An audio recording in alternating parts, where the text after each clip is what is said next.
What's up guys, Baker here. Today I'm back with a very exciting tutorial. Today I'm going to be talking about how to animate a still image using 3D projection mapping. So basically what this is taking a 2D image and projecting it onto 3D surfaces and animating a camera to make it look like it's actually 3D. So here's a quick example test I was messing around with the other day. Let's take a quick look.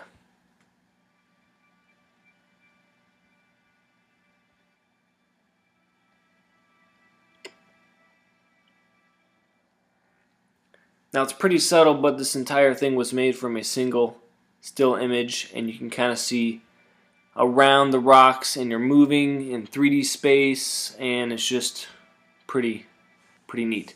Now this actually wasn't the first time I've used this. If you check out my Community Montage V3, if you watch really closely, this opening scene right here is actually 3D. You can kind of see some parallax with the guy on the left and the 3D text coming in. You got the bench and the gun coming in, and boom. So that was made from a still frame from a some other pre-recorded clip, and I made a cinematic out of it. And there's actually another one. Let me go to that real quick over here. If you check this out, this was made from another still frame, and you can see the camera moving towards these three enemies right here in this little room. That whole thing was a 3D projection mapping example. So let's go ahead and take a look at my composition here, and let's dive in. Today my example is going to be some real footage, I guess, if you want to call it footage. It's just a picture of a building and just kind of like flying around and making it look like it's 3D, and yeah, pretty much. So let's go ahead and jump right in. So the first thing you want to do is find the perfect image for this. The higher resolution, the better. You want to find an image or a clip or whatever that tends to have flat surfaces, I guess. If you have things that are rounded, curved, or you want to like look behind objects, it's not going to work too well. So that's why I picked a building. It's very rectangular and boring, but it'll make a cool example. So back in my original example, beforehand you need to decide what is going to be your quote-unquote background image. Anything that's 3D and you need to kind of look around that object with your camera, you need to decide if that's going to be 3D or a 2D flat layer. This rock right here and this person and these other rocks are actually just 2D layers floating in the air. But everything else, the ground and the sky, is projected onto a 3D surface. Okay, so let's actually get into the example. So you can see my building image here, just a plain, boring image.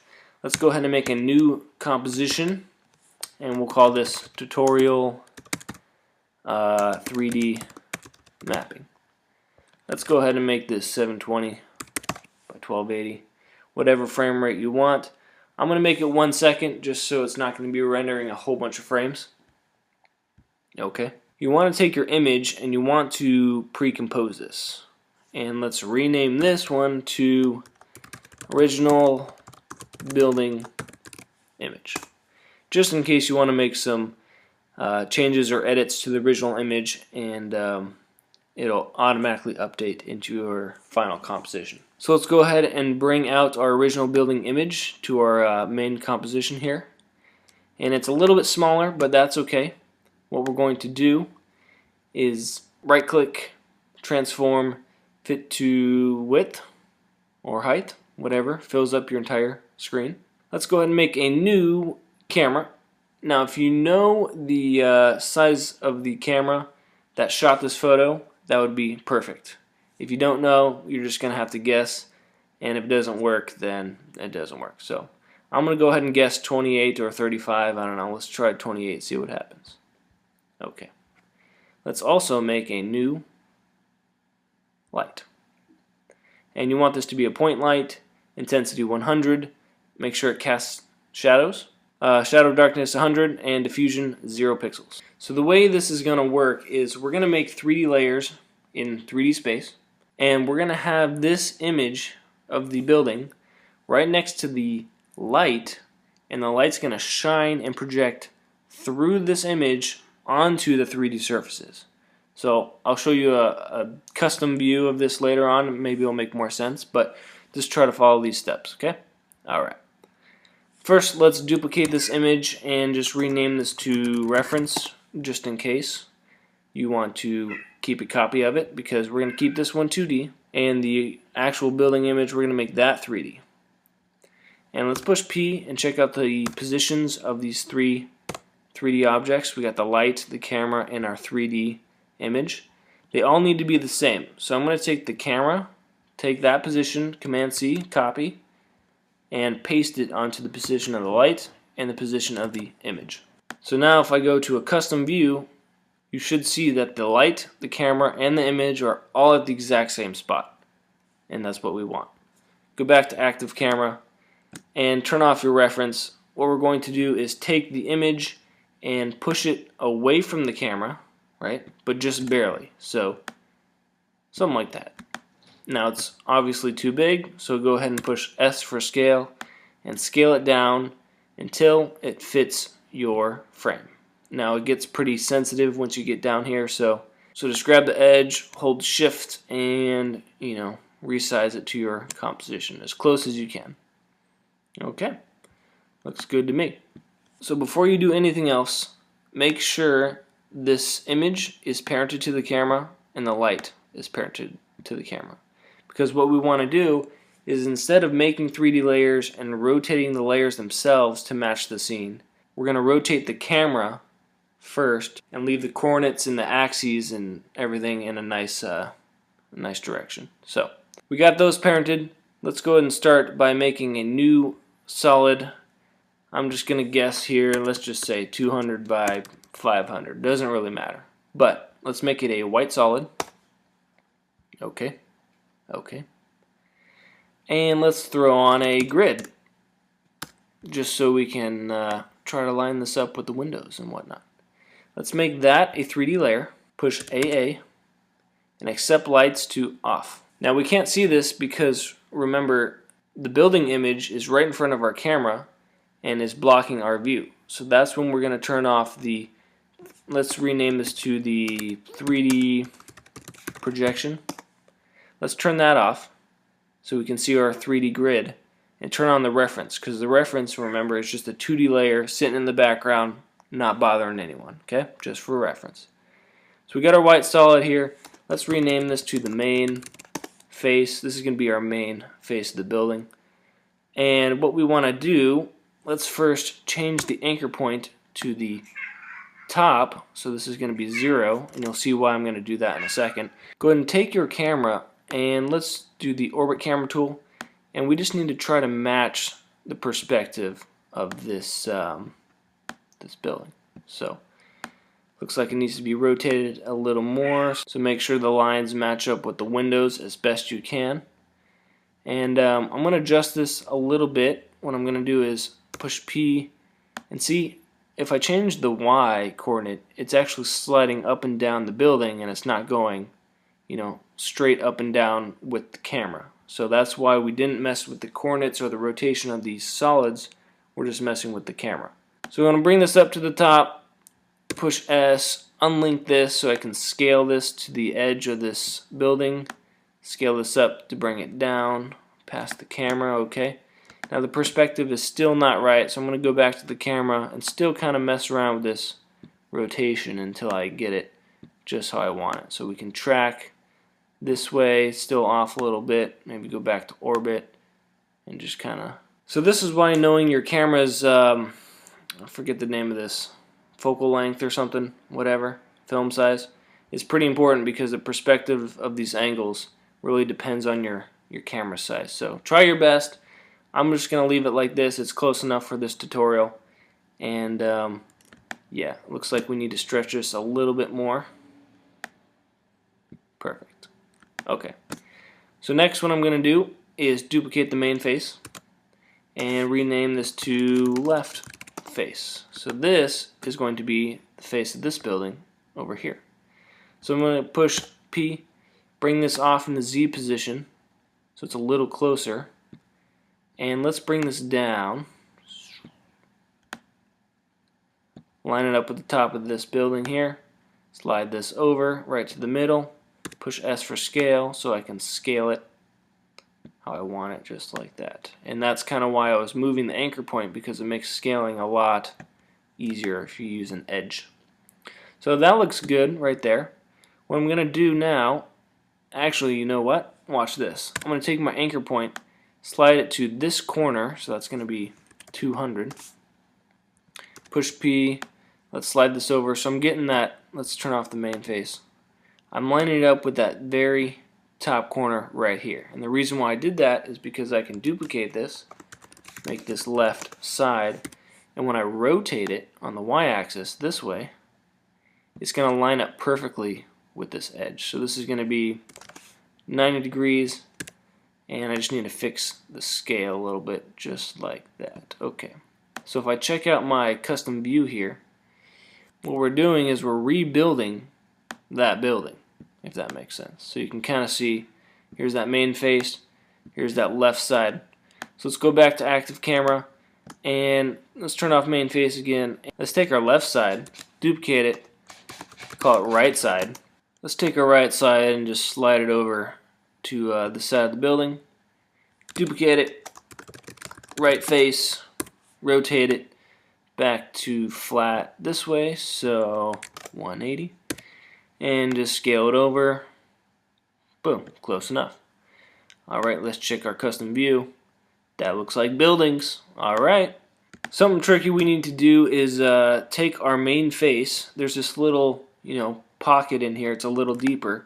So when I see this main face, we need to actually take out some of that. So we're going to just take our pen tool here, temporarily turn it off so I can just take our pen tool, mask it out, push M, and subtract it. You can't see it right now because of the grid, but if I turn it off, you can see that face will only apply to this area. Turn main face off. We need to make this little pocket here. So what I'm going to do is actually go to my custom view here, turn on main face, duplicate it, and if we go to top view, we can actually see our layer. So here's that bottom piece here, bottom piece here. Here's our main face. Our main face 2, I'm going to call this back face, and just move it back in the Z position a little bit. Something like that. I don't know. Let's check it out back in active camera. Turn off the main face. So here's our back face. Looks like I need to move it up. And let's delete this mask. And let's just fix the scale. It doesn't really matter too much because we have our main face on top covering it. But I just want to adjust it so I know it's kind of this area. Now let's take our back face, duplicate it, call it back side, I guess. Let's go back to top view here. Let's just rotate this 90 in the Y. 90. Let's change our anchor point. Let's change our anchor point to this edge right here at 0.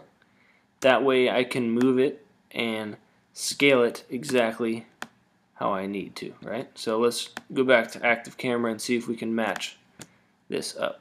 Okay, so I was messing around with these layers a little bit. Just wanted to kind of skip around so I didn't bore you guys too much. But try your best to line up your 3D layers as best you can. I know the perspective's a little bit off on this example, but it's it's close enough. I want to add one more for this back building over here. So I'm just gonna, let's say, take my right face, duplicate it. Let's call it back right building, and just push it back in Z space and slide it over until it matches.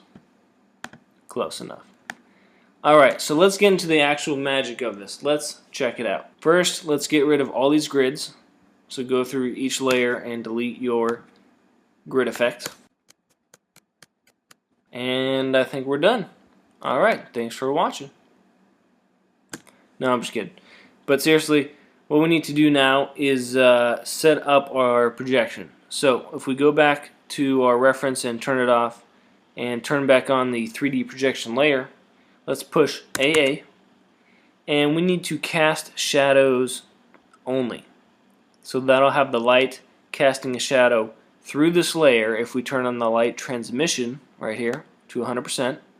Let's go ahead and close this.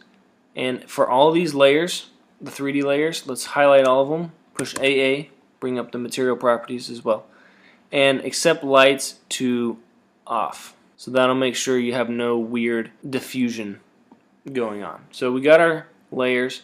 Now if we check out the custom view, here is our 3D projection. We can see our 3D layers, and our picture is mapped onto the surface of these 3D layers that we place in 3D space. Go back to active camera. We need the sky in here, right? So what we're going to do is just make one more new solid. Boom. Let's just call this BG. Make it comp size, doesn't matter really. Let's make it 3D, and we can see it here. Let's push AA and also turn the lights to off. And let's rotate this towards the camera, so down like that. And this needs to be really far away. So I'm going to push P, and remember this is the Y position because we're kind of at an angle. Push it really far back, really far back.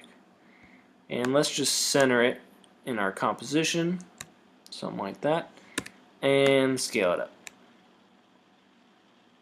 Close enough. Alright, so now once you think your perspective is absolutely set and you're happy with it, remember this light in the 3D projection image is parented to the camera. We want to set this to none. Unparent those basically. So now we can animate our camera. So let's push P, Shift A, got our position and point of interest, keyframe those.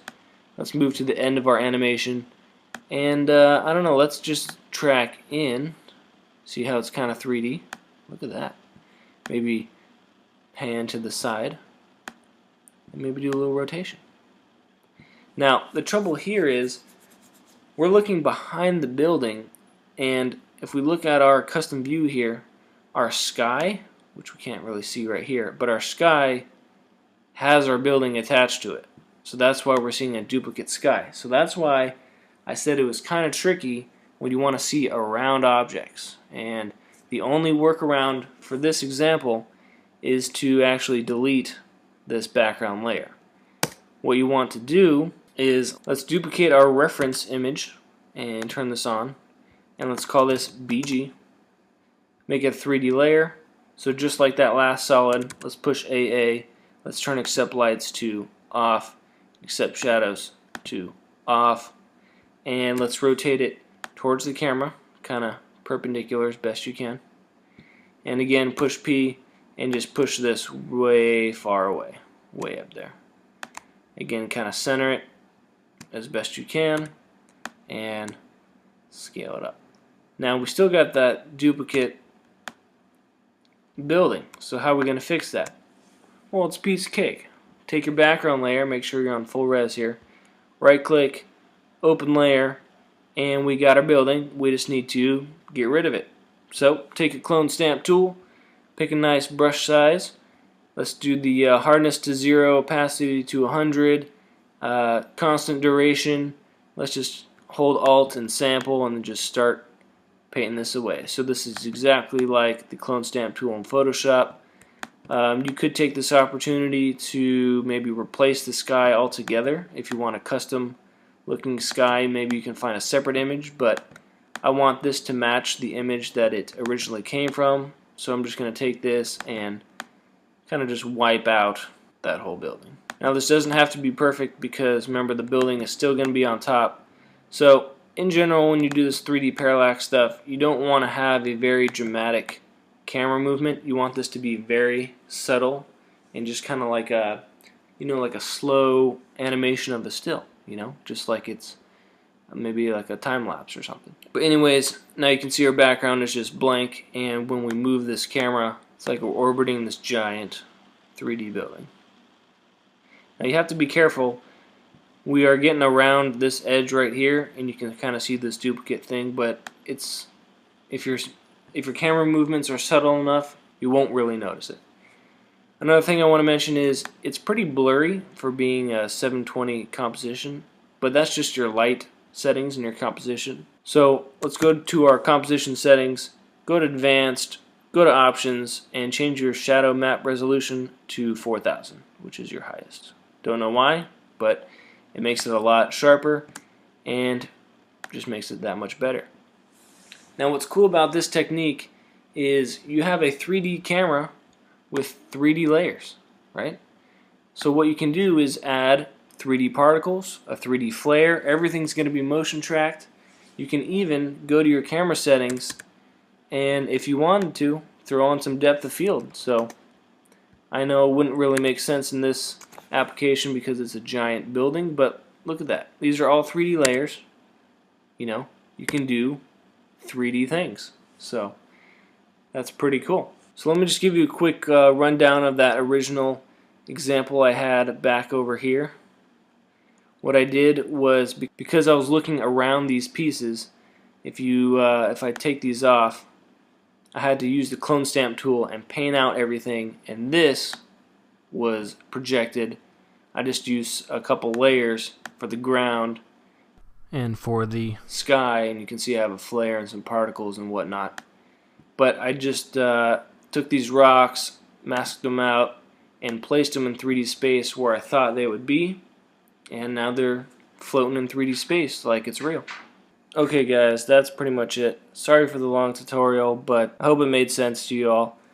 It is pretty hard to find the right image for this because it will not work for any image. So just go ahead and mess around with it, post any examples that you guys end up making. Be sure to like and favorite. If you have any questions, hit me up on Facebook and Twitter. I'll try to post any more tips I can think of into the description. But yeah, that's pretty much it. Animating a still with 3D projection mapping. Alright, peace.